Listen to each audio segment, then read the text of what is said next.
Do you wonder if others are dealing with the same project management challenges as you? Not sure where to turn for guidance and leadership? Office hours are in session as we discuss project management and PMOs with global leaders, hearing their story and learning their secrets to success. Our goal is to empower you and help you elevate your PMO and project management career to new heights. Welcome back to Project Management Office Hours with your host, PMO Joe. Welcome, everyone, to Project Management Office Hours. We're the #1 live radio show featuring project management discussions in the United States. I'm broadcasting to you today from home office as opposed to the Phoenix Business RadioX studios. And we have a special guest today. We'll be talking future of work, change management, and a lot of other great topics with Tim Creasey. We'll get Tim introduced here in a moment. But first, I want to be able to say to everybody that's joining us, please add into the comments where you're joining us from. We'd like to know what our reach is like. Where are we getting? We usually get people from all over the world, and that's always fun for us to know what sort of interaction we're getting. Also want to mention a event that I have coming up. I was invited by the Project Management Update group to speak on the topic, the great debate, Agile versus Waterfall. How exciting and juicy that is, right? So you can get a free registration to that event. The URL is listed here on screen, or you can just Google out the topic, Project Management Update. You'll be able to find their website and look for their webinar series. That's hosted by projectmanager.com is the sponsor for that. And Project Management Update is the hosting organization. So thank you to them. Also, a reminder to everybody that you get the ability to claim your PDUs for these sessions, right? So each show is 1 hour. 1 hour equals 1 PDU. This is show number 101. So that means you have 101 PDUs, enough to recertify in your annual cycle with PMI. So don't be bashful. Go out to the show website that's out on the PMO squad. Do a /podcast in front of or after that, and you'll be able to have access to all the episodes we've had in the past. So we welcome you to be able to claim your PDUs and keep your education going. Just a reminder to everybody, we are live streaming. So we're on Facebook, YouTube, LinkedIn, and hello to those joining us from Long Island, Pensacola, Florida, and beyond. Great to see you all out here joining us as well. And lastly, super excited to have a return guest today. It's always fun when we get somebody to come back. Conversations were rich the first time. They'll be probably more rich this time even, and a little bit more diverse. So with that, I'm welcome Tim Creasey. Welcome, Tim, back to the show. Very good, Joe. Thank you. And it's always nice to be invited back, too. Yes. If you can, for those who didn't get to meet you the first time and may not be aware of who you are now, if you could just share with everybody a little bit about yourself and what you do. Yeah, very good. So my name's Tim Creasey, the Chief Innovation Officer at Prosci. We are a firm dedicated at help individuals and organizations drive more successful change with and through their people. We've done a couple of decades of research and development in the discipline of change management, but it's really applying structure and intent to prepare, equip, and support our people through the change journeys that they're experiencing. So, been out at the front of that for over 20 years now. The interesting thing about the last 2 years is the whole world got dealt a collective change that we all navigated individually, but certainly the notion of how do we achieve the outcomes of the most critical changes we're implementing to try to set ourselves up for the future. It's part and parcel of the conversation everywhere right now. Absolutely. And I know, obviously, with the title of Chief Innovation Officer, you're on the cutting edge or bleeding edge of what the future holds for all of us. And we're right in the middle of all of that, right? I mean, what we're all doing collectively around the world with the digital transformation we're in and hybrid work from home, all of that is creating and driving innovation around the world. Oh, tons of innovation. And at first it was out of necessity. right? Those initial early days in March of 2020, and it was pure necessity that we stepped to and innovated new ways of operating as organizations, new ways of collaborating and connecting as people. Now I think we're stepping into a place where we're innovating to decide who we want to become.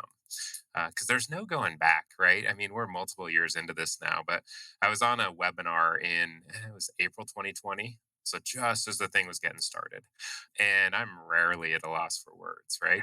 And somebody on the webinar, one of the other panelists, mentioned the notion of reentry, and I kind of sat there and stumbled, even in April 2020. Like, reentry is you're driving down 15, you get off the highway, get gas, you get back on 15, you re entered the road that you departed from.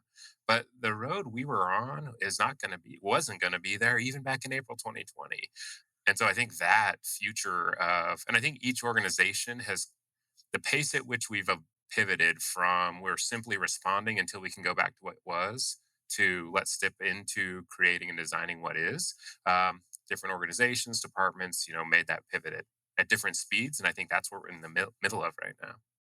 And that's going to be a lot of what we're going to talk about today, right? So for those who are joining because Tim's with Prosci and think that we're going to talk AdCar and all of those things, that was the last show. So go back to that episode and listen into that one. And we're not going to avoid it if it comes up or people want to ask questions about it. That's fine as well. But today I think the discussion is really into that innovative space and hybrid space and all of those different topics to hear some of the experiences that you've had, maybe some of the tools you're looking at, and all those sorts of things. So, we'll jump into that type of discussion today, right now, and to say, what's your thoughts on the future of work, right? You mentioned April of 2020. Well, here we are now, April, 2 years later. Right. So the future of work, what does that look like from your perspective? Well, I think you're right. It's crazy how long it's been since that April 2020 conversation. And I think that's part of the conditions that we're living in right now is that this thing went on and on and on. So, I kind of come at it from a couple of different ways. One would be what are the conditions that we're all living in right now that are formulating this future of work that we had in front of us, kind of from more of like an observational comedy kind of perspective. I'm going to hesitate from getting from telling anybody what they should do about Sure. this future of work. I really think it's around understanding the new capabilities we've developed, the new expectations people have, and then bringing those to life in an intentionally designed future of work. And I'm happy to share some of the work we're doing internally at ProSci too, because I think some of what we did over the last 2 years was learn from organizations navigating how to respond to and then reimagine a workplace that was lost. And then, we're getting it back now. And we're incorporating a lot of that learning into even the philosophies that we're building that govern the future of work internally here at ProSci. So we could talk about conditions or kind of philosophies. Which way do you want to go first? Let's go with philosophies, right? All That's right. always a good way to set things up. Very nice. So I think, like, when we're first point is that we're continuing to refine and build this as we go, right? Gone are the days where anything's written in stone. Because one of those conditions we're living in is iterative and adaptive by necessity. Iterative and adaptive change by necessity, iterative and adaptive development by necessity. So these philosophies are evolving. We're building them right now. Our head of talent, Laura McGann, is doing an amazing job, along with our COO, Michelle Haggerty, of steering this. But there's two big parts of the philosophy that I want to put out there, and I think we might be able to talk the whole hour about those. The first part is, and it's almost paradoxical.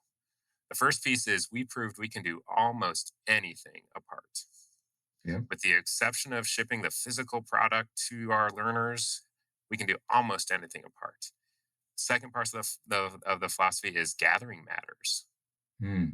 Gathering matters. Even though we can do almost anything apart, gathering matters. And so, how are we going to be strategic, intentional, really thoughtful when we are able to share space and make the most of the time we share space?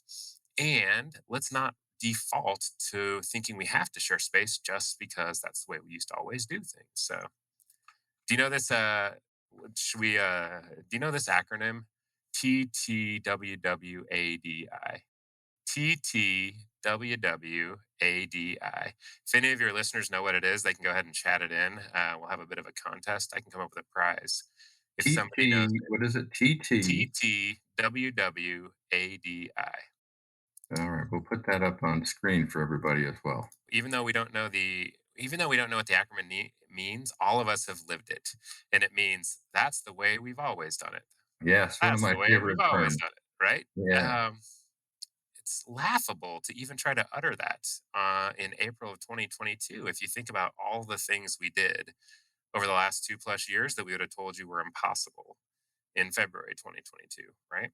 How many things that your organization is doing today, Joe, are the way we've always done it? Or how many of the things are yeah. brand new things we've never done before because we had to?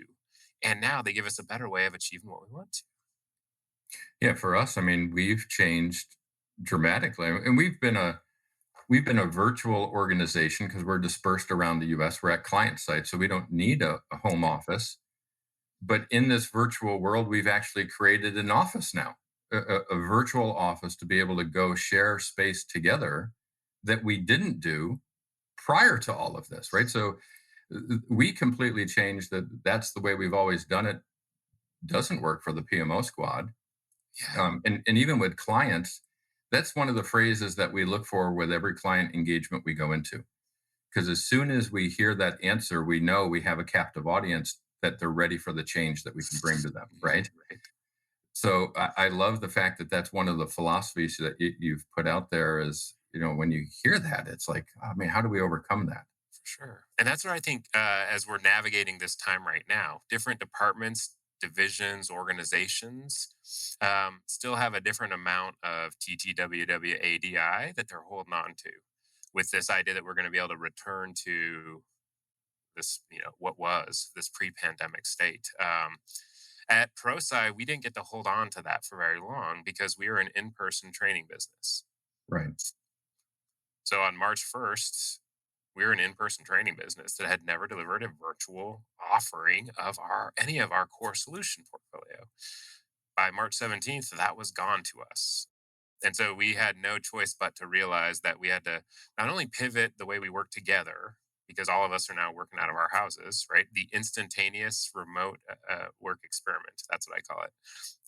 There's the involuntary digital transformation because leaders were talking about it for nonstop, and then we actually all made it happen in a day and a half.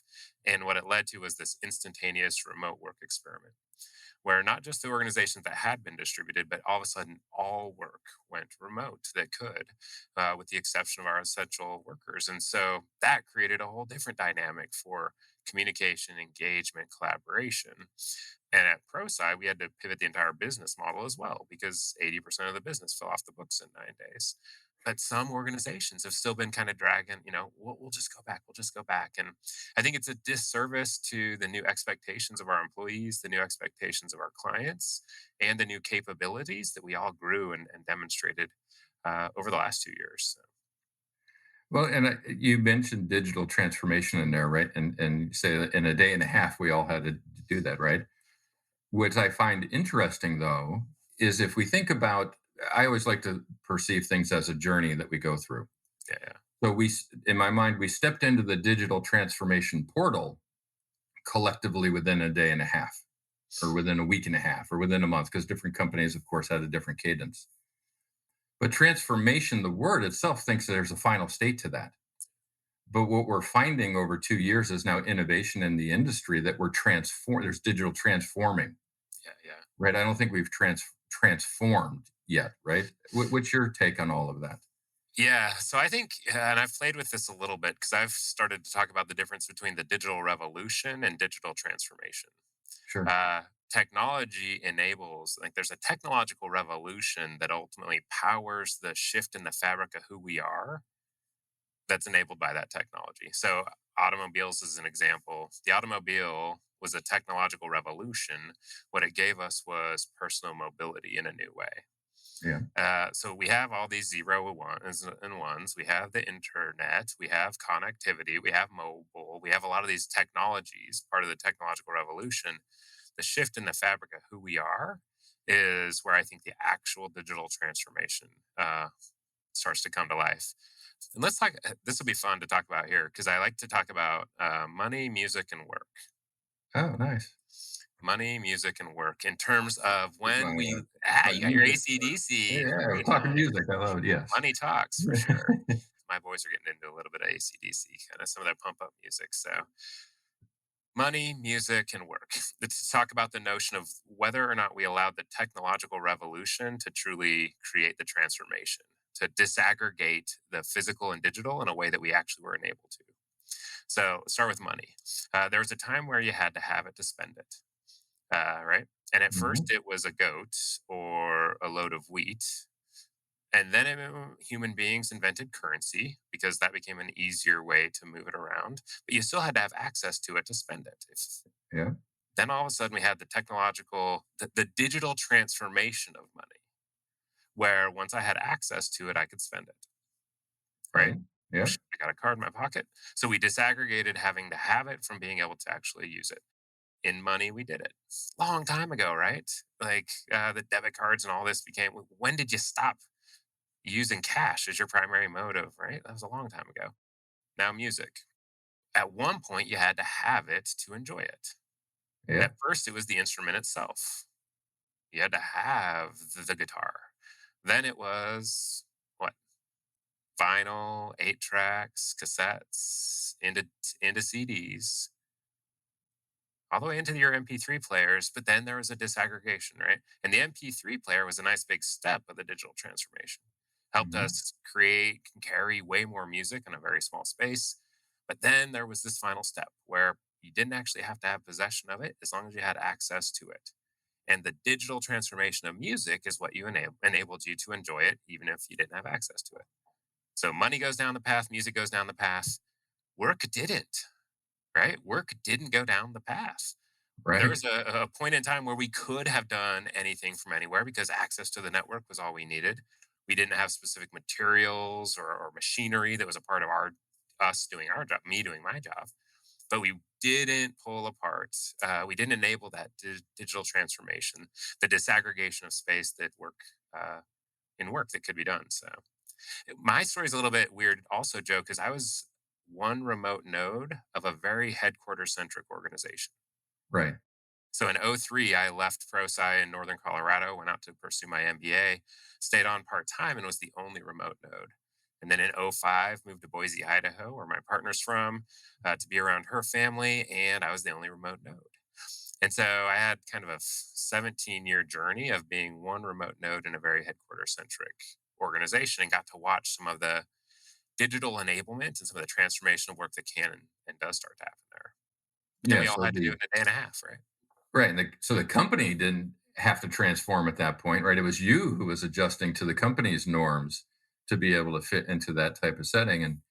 And for people who are wondering, why are we talking about this with the project management show? It's because as project managers, one, we led the projects which initiated this forced digital transformation for organizations. And two, we now have to work with teams in this environment of hybrid space, hybrid work, almost even hybrid time that we're going through at the point, right? And as you mentioned, the money and music and now work going through this transformation, I immediately was thinking the disruptors along the way as well, like a Napster, right? It like there were people saying, listen, we're not ready for this digital transformation. That's illegal. You can't do that anymore. And the industry pushed back and said, you're right, Napster is illegal, but we're going to create legal Napster, right? And that's where Spotify and the others have really evolved out of, right? It was now access to the people. Just you got to pay for it. You can't do it for free, right? Absolutely. Because the musicians, the artists need to get their royalty. They need to get some sort of compensation for the music they've created. So Yeah. there's disruptors along the way, right? It's not always just the evolution of it. It's evolution plus the disruption, which leads to those things as well. Certainly. And then you also, I think, especially inside of an organization as a project team, we're balancing internal change and external change as well. Right. I've sometimes made the tongue in cheek joke about IT, right? Like, so if you want really strong carpet, you get commercial grade carpet. Right? If you want really strong paint, you get commercial grade paint. Yeah. Consumer IT has outpaced the speed at which internal IT has run a lot of times, right? Absolutely. So like when something on here breaks, I expect it to get fixed before I even notice it on my personal device. But if something inside of an internal IT system breaks, we know it's a 2-week process to to open the ticket, right? Like, so I think that's interesting threshold that people are up against as well in terms of that pace of change inside and pace of change outside, especially when your project managers are working to bring about the changes that will help us become the organization of the future that we're designing. So, So one of the things that you're experiencing on reentry, well, we'll call it reentry, is today you have your first in-person keynote address in those 2 years that have gone by, right? So what's that reentry experience like for you now to be in person to doing something where the past 2 years we've been forced to be remote? it's fascinating, right? Yeah, I'm coming to you from a hotel room in Austin, right? So what a fascinating notion of starting to re-enter, get back into gathering and shared space. So I'll tell you a couple of things. First of all, panic attack when I was packing, right? Like and you're probably like this when you're traveling back all the time too. I could pack for 5 days in suits every day in about 15 minutes back in the day. Yeah. Now I'm just like frantically, oh my, trying to figure out where. So there's that re-entry into the routine of what it was. I did remember my dress belt, so that's pretty Oh. awesome. I forgot my HDMI dongle, Mhm. so we're doing the tech check, getting ready to plug in, and he goes, "Oh, you got your HDMI dongle?" And I think, ah, the wild thing, Joe, is I left it in my computer bag for the first year of the pandemic. And then finally, I was like, okay, I'll take that out. And then I forgot to pack it again. So there's that notion of getting ready. There's some of these like nostalgic components, and I put a post on LinkedIn. I made a meme actually about conference lanyards. Like, Oh, nice. it is awesome seeing conference lanyards again, right? And in 2019, I would have told you if I never see another one again, that would be fine. But now to see people walking down the hallway, with shared lanyards with the conference they're part of, I mean, that part is exciting. And this idea that gathering matters, the fact that we are going to be sharing space.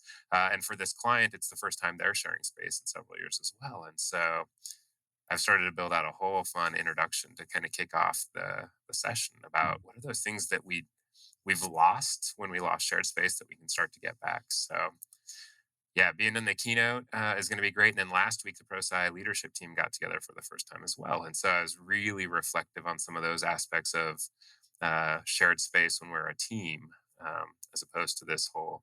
You want to know one thing I'm going to have this whole group do from the front of the room? What are you gonna do? Yeah. I've got this whole kind of cold open that I'm going to do about the being back in shared space again, right?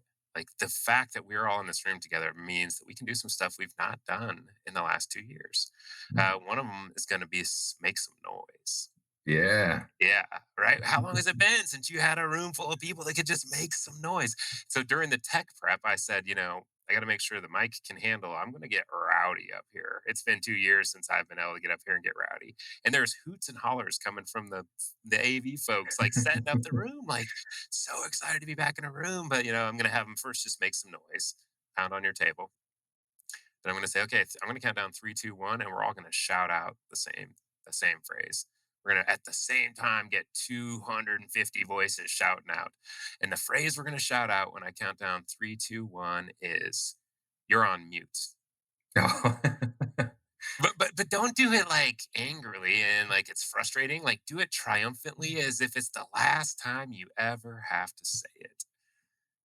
3, 2, 1. And if you're in Austin, you might hear it coming out of this hotel conference room, right? Because we're gonna make some noise together. So yeah, it's thrilling to be got rid of all of my like interactive polls that I use up on the screen. We're gonna do fist to five, right? Because that's Yeah. something you can do in person. Raise your hand, fist to five. Turn to the person next to you and chat with them about the most pressing change you're about to face. Turn to the person on the other side and talk to them about the cost and consequence if we don't get adoption and usage of the changes that we're putting in place. So I put a post earlier today. I feel like a child holding a balloon, eating an ice cream cone in a candy shop on his birthday that got off a pony in order to walk into the candy shop, right? There's something so powerful when we are able to get back in. And it doesn't mean we have to be all the time, right? Right. Because 2 weeks from now, I'm going to deliver an awesome keynote for 4,000 people, but they're globally distributed. And so that one's going to be virtual. And we've developed the capability to lean into that to where they've created an interactive hybrid experience for that conference that I get to luckily keynote. And at the same time, I'm going to love, hopefully, I don't trip up onto the stage, right? That'll be it. Crash on the way up. And I will jump up and love being able to have tumbled onto the stage because it's been so long since we've been able to do this kind of stuff. One of the phrases you've used a bunch here so far is gathering matters. And you and I had talked, I don't know, going back maybe about 3 weeks or so about as we were prepping for the show about this gathering matters concept. And you had plugged me into a technology for gathering, right? A community building thing. So I had mentioned earlier, the PMO squad has just been a remote organization. We have people around the United States. We're at client sites, so we never come together. But we now have built a virtual headquarters building, the PMO Squad Virtual World Headquarters, in a platform called Gather, where we now go to work and we're in an office together, right? Virtually. And yesterday, actually, I jokingly said one of our employees didn't come into the virtual office. And I said, "Hey, are you working remote today?" Which was funny because she's in San Antonio and I'm in Phoenix. So we're always remote, but she wasn't in the office, right? So this gathering matters has really transformed and like blown my brain, right? On what we can do virtually slash collectively because it's now a hybrid space. We've broken down one of the walls, right? We've found a way to be able to do that. Yeah, that's so awesome that y'all have leaned into it, and I hope I can come visit the headquarters because Yeah, the neat thing is it's a click away, right? When we that's create right. this hybrid space, and yeah, as I started to explore this Gather platform, what I realized is so, first of all, thank goodness for that involuntary digital transformation that we had the plumbing laid and we had at least the table stakes of the ability to communicate and connect. But messaging, we can chat to folks, right? We can see folks on a video screen in video calls. We can pull up a collaborative document and look at that document and work on it together, which is kind of like looking at the same desk together. But there are some things that we've lost in this virtual space. And this solution, this hybrid space solution that you've started to explore, I think brings a little bit of that back. And for the listeners and the folks that may watch this later, what I was really impressed by for this solution is the way that it blended the virtual and the real, digital and Yeah. real. So you essentially are running around on what looks like a very nostalgic 8-bit sort of Zelda. That's kind of your Mhm. environment. You've got a little 8-bit icon, so it's none of that attempting to make the virtual feel too real, right? Because Right. to me, some of that weirds me out. Like when the avatar is trying to look too much like me, it's like no, that's fake. But as soon as I have a video call with Joe, that's real. Help me break that barrier down. So you have these little 8-bit characters and you can run around, but you could see three people standing over the desk. And Hmm. as you move your character by, you get to decide, do I want to step into that conversation or not? That's That's right. agency that we have not had. You don't get that from a meeting link. You don't get that from small group breakouts. Even some of the really innovative ways to use our virtual platforms, our remote platforms, didn't create that notion of agency. I could walk by and decide if I want to talk to you or not. I've started to really explore it for virtual instruction, virtual collaboration as well. So Mhm. there are things like interactive whiteboards, so I Yep. can bring learners into a room and put a whiteboard called expectations and a whiteboard called the biggest questions up on the wall. And as people mill around for the first 10, 15 minutes, they can decide when to step up to that board and add their comments. It has proximity as well, which is neat, right? So if somebody gets close to you, you can hear them. As they walk away, you don't hear them anymore.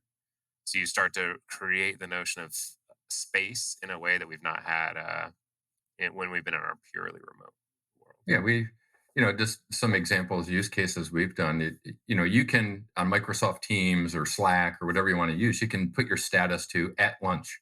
Yeah, We walk into our cafe and we know if somebody's sitting in the cafe, they're at lunch. they're having lunch, right? And in the cafe, we have ambient noise playing in the background that sounds like you're in a restaurant.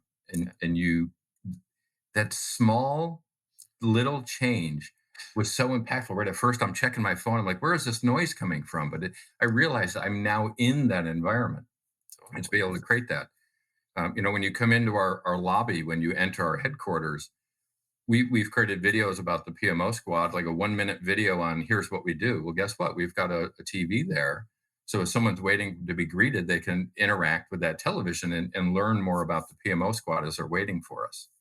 Very nice. Yeah. That's on YouTube. People can go out to YouTube today and connect that, but they're not doing that in our office. They App, never could do it in our office because we don't have one.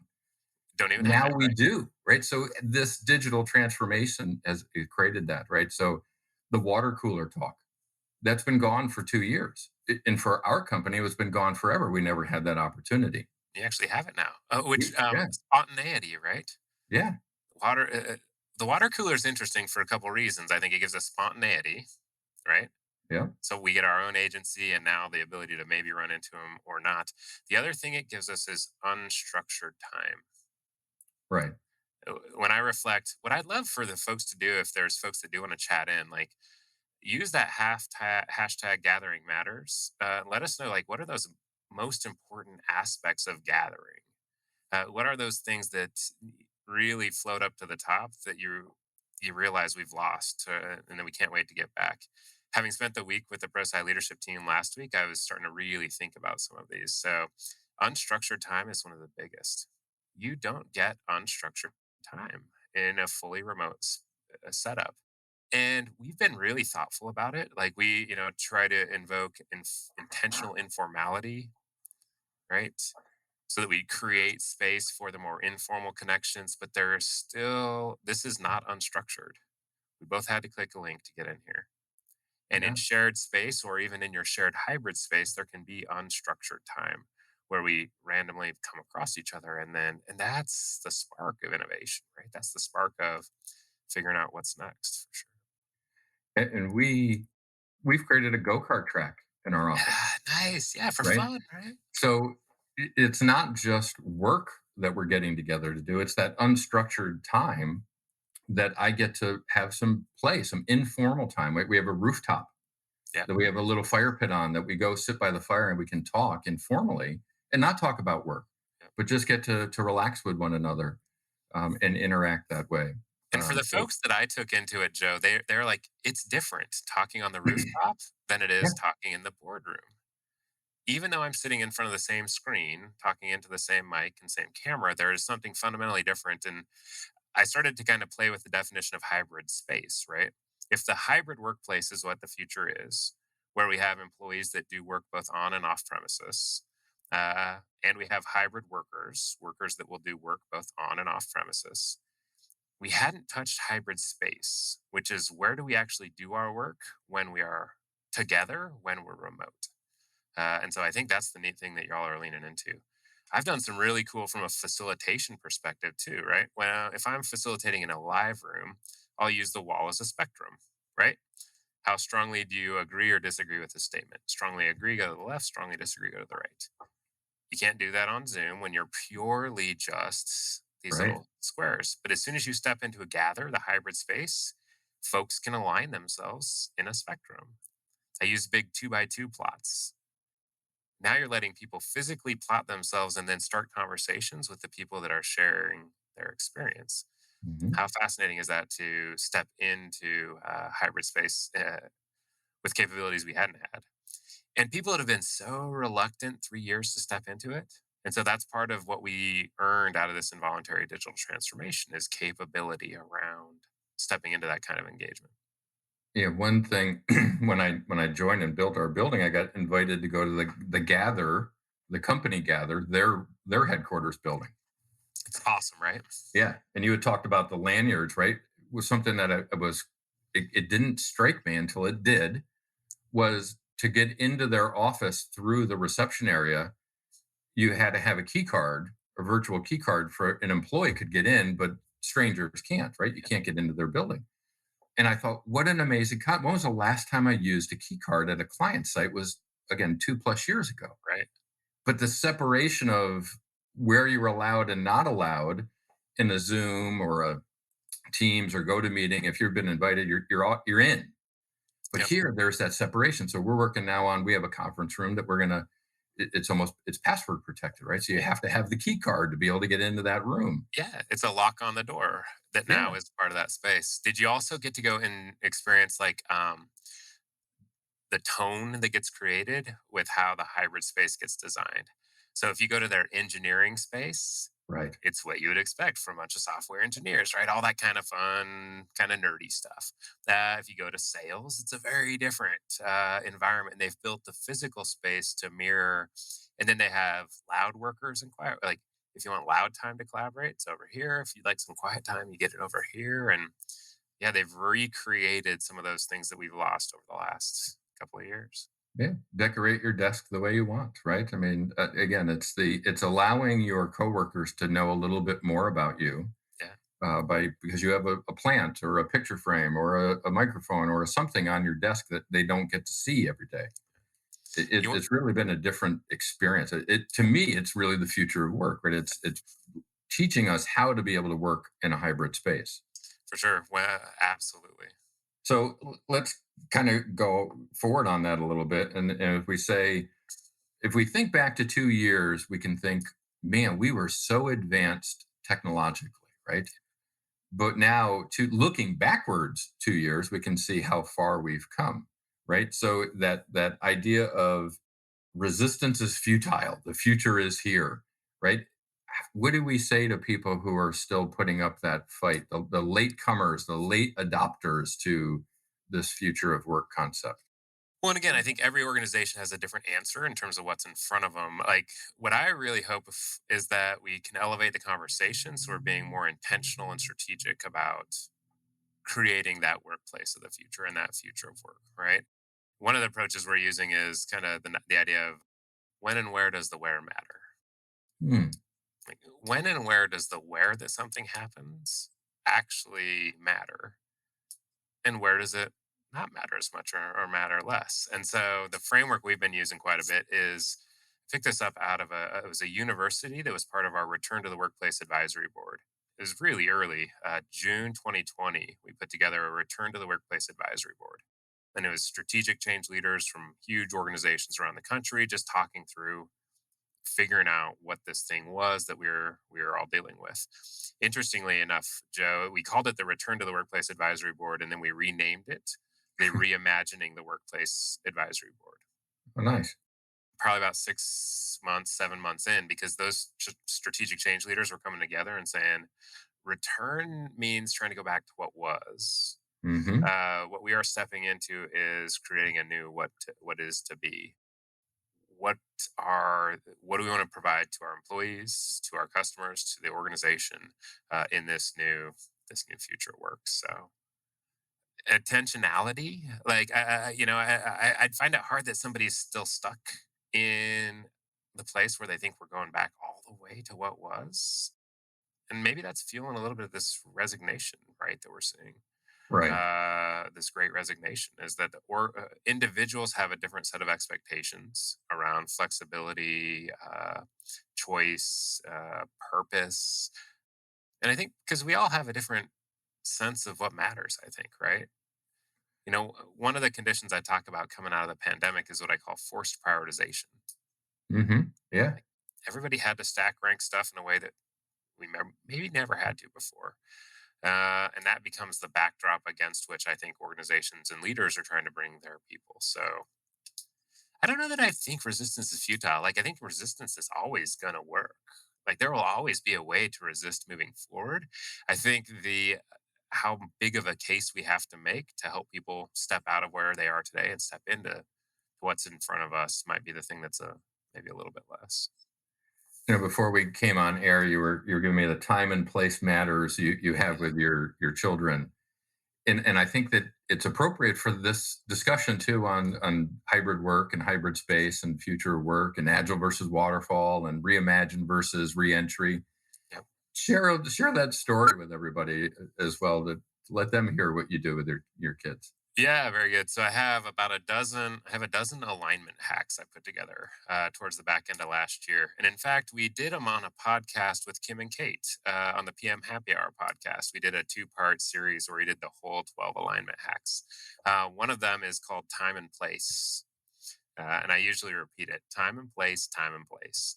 And it's a phrase that my boys hear more than any other, and it's usually associated with a dad stare, kind of a mean dad stare. So something like toilet humor, playroom, fine. This nice restaurant, time and place, right? Wrestling, backyard is fine. Grandma's living room, not with all the breakables, time and place, time and place. So to me, it's a phrase that helps us elevate how important situational awareness, how important the situation and condition is in terms of making sense of what our path forward should be. So, yeah, time and place. Let's talk about projects. Typical project meetings you would normally have. Yeah. Are there certain project meetings where you're like, because of the time and place, that should be the kind of thing we should do in person? Yeah. If we think team to prepare for a steering committee status, will have an internal team status meeting first, right, to be able to prepare that. And what happens in that internal status might not be the time and place for what we do at the steering committee meeting, right? Yeah. So within our audience, we want to make sure that we're having the conversational change for sure. Yeah. And then what about like project kickoff versus the umpteenth update? Yeah, absolutely. Right. You're setting the tone Yeah. for how the project's going to impact. You're going to, the culture, especially if it's client facing kickoff, Yep. what's their culture to be able to understand that time and place for PMO squad internal versus how we serve the client. Same topic maybe, but different tone to how we do that. Absolutely. For sure. We got a dicey meeting coming up, right? We Yeah. think there's some storming that might happen during this particular phase of the project. Maybe I want to be intentional about the when and where, the time and place that those happen, right? Because yeah, foundation setting is something that I think shared space amplifies. It was one of the things I wrote about during our leadership time last week as the Prosci leadership is that foundation setting. Let's get the foundation set and our ability to work remotely once we get the foundation set is much more effective than if we are unable to get that. And it's the coming together. It's the back and forth and back and forth and back and forth and back and forth and the breaking of bread with the folks that we're going to undertake this journey on. That's to me, that's that foundation that we're really working to lay. Yeah, I mean, we have executive sponsors right on each of our projects. And if the first time they interact with us is when we go to tell them about the bad news that just happened on the project, we didn't do what we needed to do to break bread with them up front to build a relationship so that we could actually have a constructive conversation about the bad news as opposed to getting your butt chewed out for not delivering, right? It's that foundation piece. But when we're remote and we've been disconnected and I can't walk down the hall to that executive sponsor, I'm more concerned about getting my laundry done or having my lunch or making sure the house is ready when the kids come home. Things that have become important for us that we didn't even think about 2 years ago because we weren't at home. But now I have to reimagine, how am I going to build a relationship with an executive sponsor in a remote setting? Yep. And those are the challenges as project managers we run into, right? That's a real life scenario. For sure. And I Um, think if we keep down this path too, right? Because we've done a lot of research about sponsors from a people side. We talk about sponsors have a commitment to the project manager around yeah, scope, time, cost. They also have a commitment to the change manager around fulfilling what the research tells us the actions, the activities of a great sponsor are. Luckily, the research has helped us out. We got this really simple acronym, the ABCs of good sponsorship: active and visible active and visible participation throughout. The mhm. B is building a coalition of support. And the C is communicating directly with employees, especially those business messages. Why now? What if we don't? Why this instead of that? So we know that sponsorship is the number one contributor to successful change. And these are the three things sponsors need to do. Now let's put that into this new hybrid world, though. And I make the tongue-in-cheek joke, Joe, that a lot of sponsor coalitions got built at country clubs and three Yeah. martini lunches. What if that aspect of shared space gets lost out of your sponsor, out of their approach, their ability to build the coalition they need? Communicating directly with employees, right? Sponsors probably had a preferred approach to communicate with folks. Um, which is a little bit different than what they now have to step into in this hybrid world. So, not only are sponsors more important, the actions and activities of being a sponsor in the hybrid world get a little bit trickier as well. Sure. So what's a tip for that then, right? Because again, we're before we may have been in the same building, and now we may not even be in the same town, right? I'm familiar with organizations who went 100% virtual and told their employees they can go move, Yeah. go be somewhere where you want to be. So now they're not even in the same town to be able to go have a lunch with them anymore. How do we do this? Yeah. So, I'm going to pull forward time and place, right? Because we get some of those challenges in terms of our connection with that sponsor. So we need to work hard to continue to build that foundation with the sponsor. And that sponsor needs some help becoming an effective virtual hybrid communicator. But if they can start to step into that, do you want to know what one of the biggest inhibitors to good sponsorship is? Yeah, let's hear. Time? Time. Yeah. Not having the time to step into the activities that we need. Now, let's think about how time and place got a little bit disrupted with this hybrid, remote, involuntary digital transformation. We had a time where, right as we were pivoting our 3-day programs into virtual, we were thinking about how do you retain that transformational experience of people that are signing up and stepping into a 3-day intensive, fully remote program. And we thought, wow, what if the CIO dropped in just to do a little cameo, say hello, talk to folks, thank them for, actually, I thanked him for three things. Told him, thank you for helping your projects be more successful. We know from the data that they are 6 times more likely to meet objectives if you tend to the people side of change and do it excellently than if you do it poorly. And they're 3 times more likely if you just do an okay job instead of poor. So thank you on behalf of your projects. They're more likely to meet objectives on time, on budget, and be less risky because you're paying attention to the people side of change. My second thank you is on behalf of your organization because the muscle to out change is the most important muscle any organization can grow right now.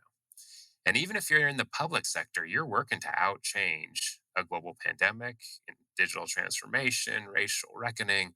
There's all kinds of out changing that every organization needs to be working to do. And you, as a change management practitioner, are helping bring that muscle to your organization. So thank you.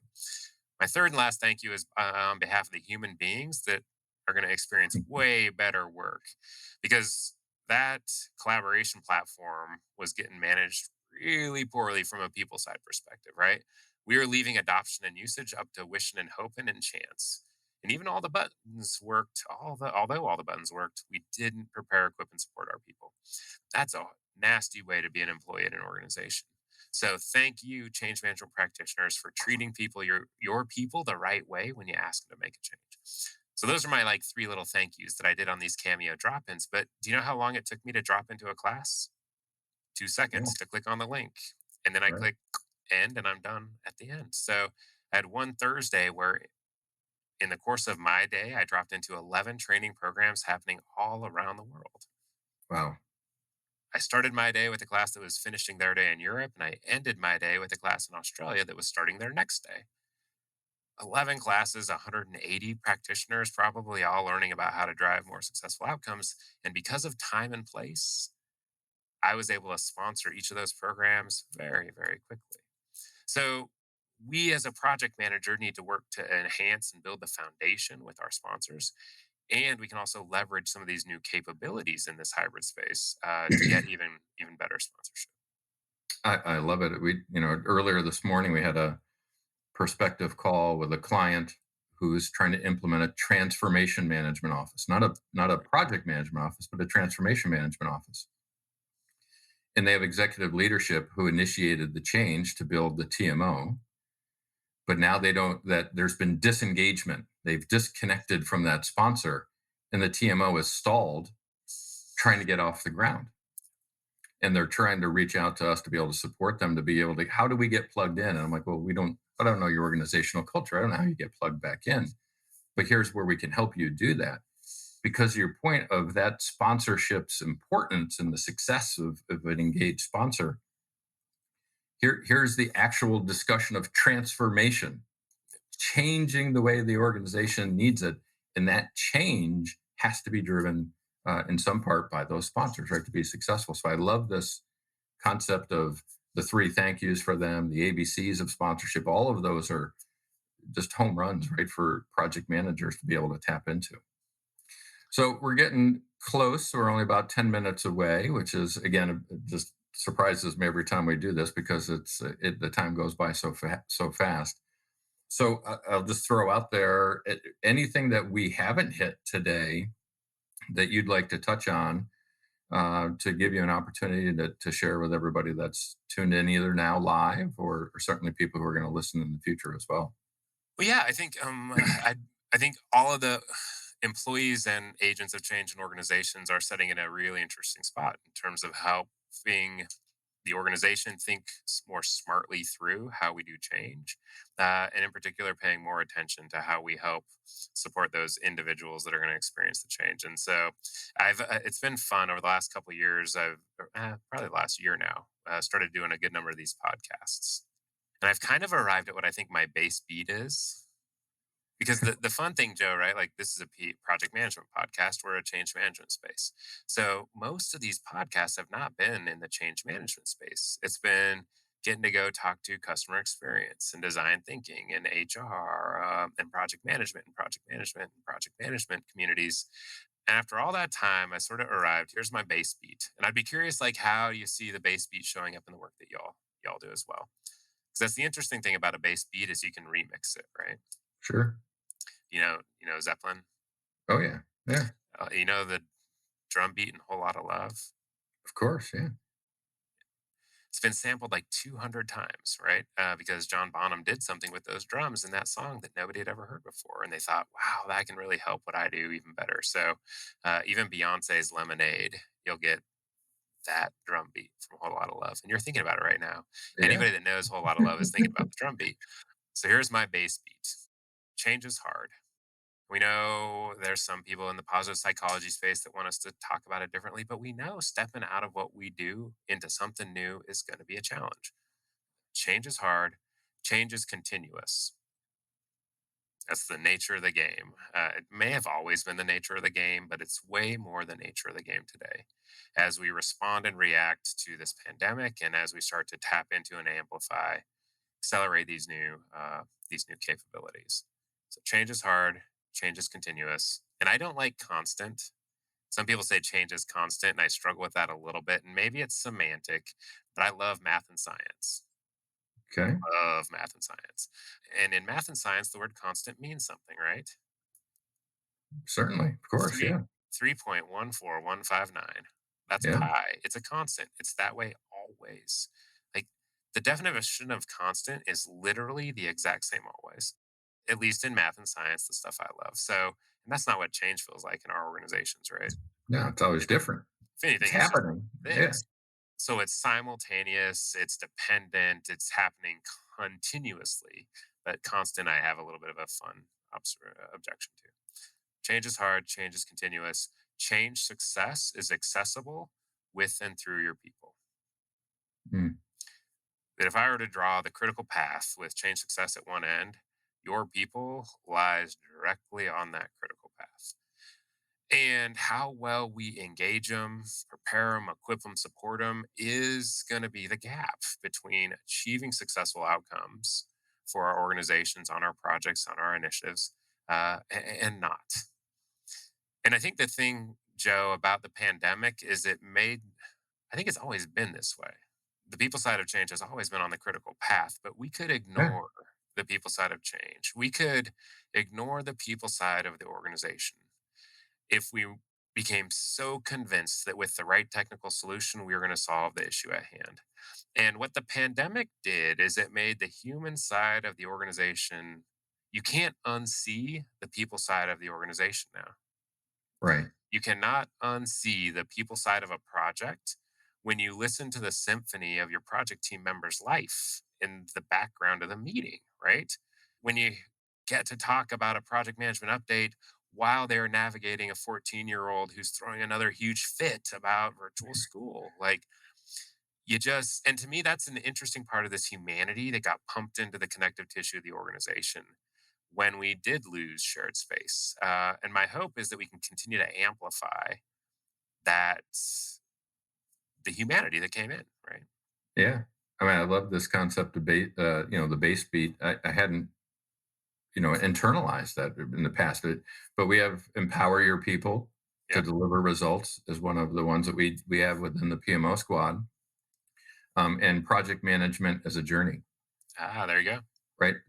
So many people think that project management is per project, and we're static and we're not growing and we're not learning, but organizations are on a journey as they mature through ad hoc to standardizing to accepting to strategic to value generating, right?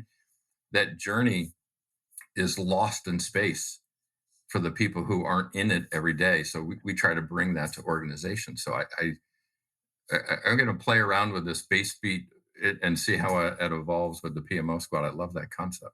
Well, I'll tell you a little bit about how I got to mine, and then you'll have to tell me when you start down this journey. The Yeah. base beat was the result of a lot of divergence, convergence, divergence, convergence, divergence, right?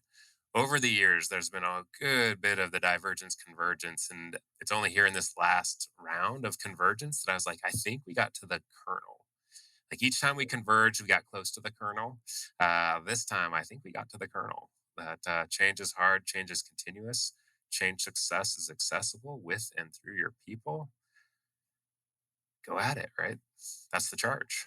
Yeah, I love it. You had mentioned Kim and Kate, their show, and of course we had Kim on episode 100 2 weeks ago. It was great. He had professed his man crush on you during that episode. So I've heard about it. I've gotten some teasing from my side, but it was pretty. Yeah, they're fantastic hosts. I love the way Kim and you kind of think about projects as mechanisms to help organizations get better, right? So he professed a man crush. yeah, it was a good moment. It was a good moment. And again, we're live, right? So the world Yeah. got to hear it. All right. So it was good.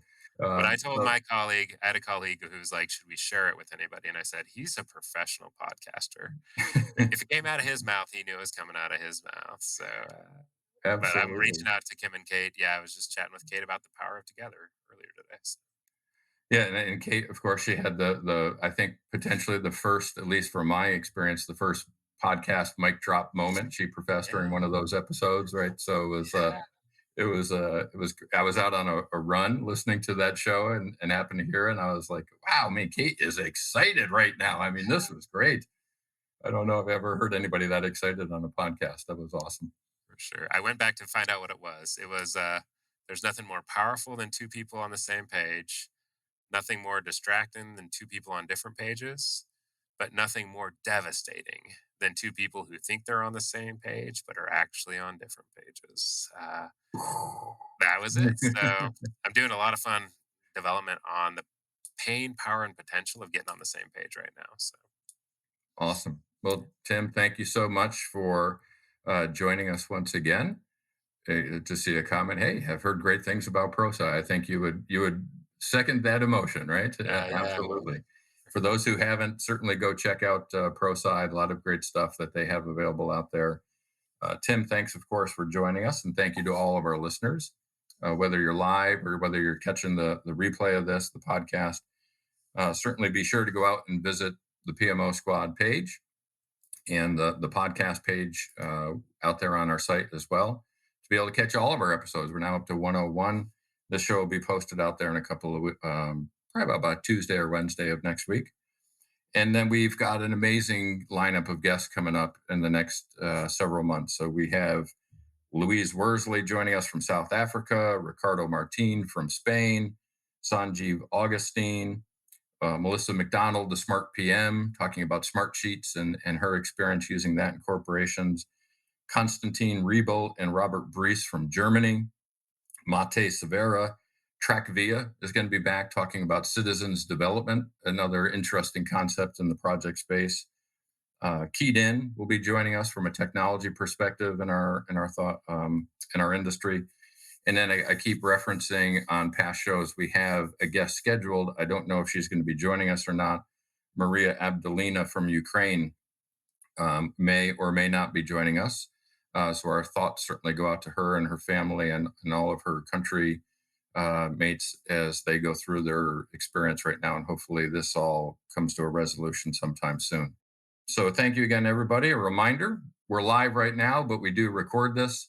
So these will be available on Project Management Office Hours on your favorite podcast platform. So go out there and subscribe on Spotify or Heart Radio, Spreaker, whatever your podcast platform of choice is. And of course, thank you to the PMO Squad and the PMO Leader, our two sponsors for the show.